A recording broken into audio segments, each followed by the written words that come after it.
Welcome back. The amazing David Schultz is here, producing artistic director of the Star Theater Company at the Star Theater, which first opened in 1956. I was not there that day. A lot of history in that building. Yeah, big time. A lot of history. I wanted to start off by saying, CJ, the work that you are doing at the library is incredible.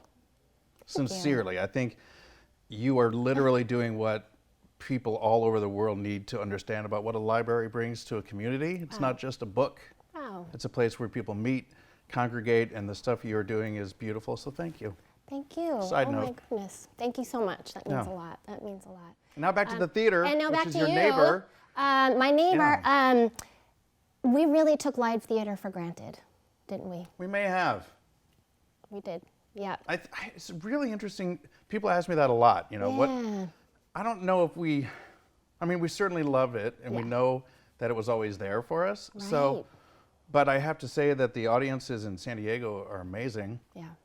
And, you know, we hold almost 500 seats in the theater. Yeah. And it wouldn't be unusual for us to have 475, you know, for a show. And to have that taken away from us was striking.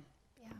And then coming up with what to do next. Right. Besides write a grant and ask for donations. But, you know, it's just reinventing for the past year how we can still perform and do live art.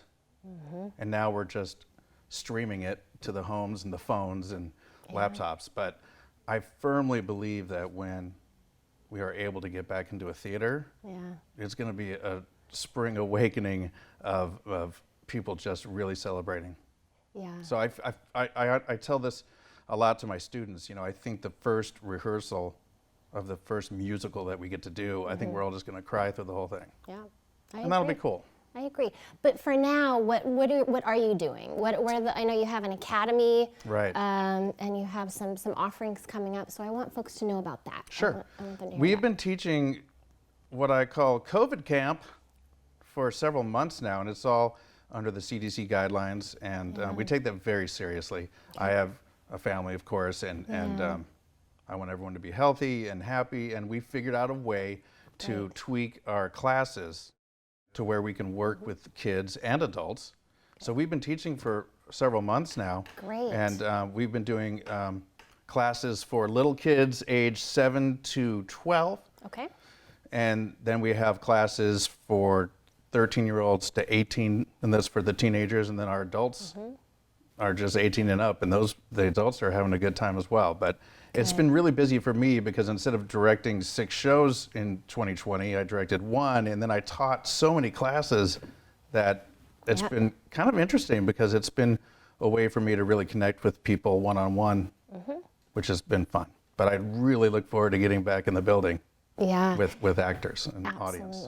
Absolutely. But you do have some plays scheduled, right? Yes, we do. Moving forward. Yeah. Tell us a little bit about that. We've partnered with Avalon Video Productions. It's basically a turnkey audiovisual group, and we've been able to offer all of our classes. We record them at the end of the session, so they actually have an audition reel, which has been nice.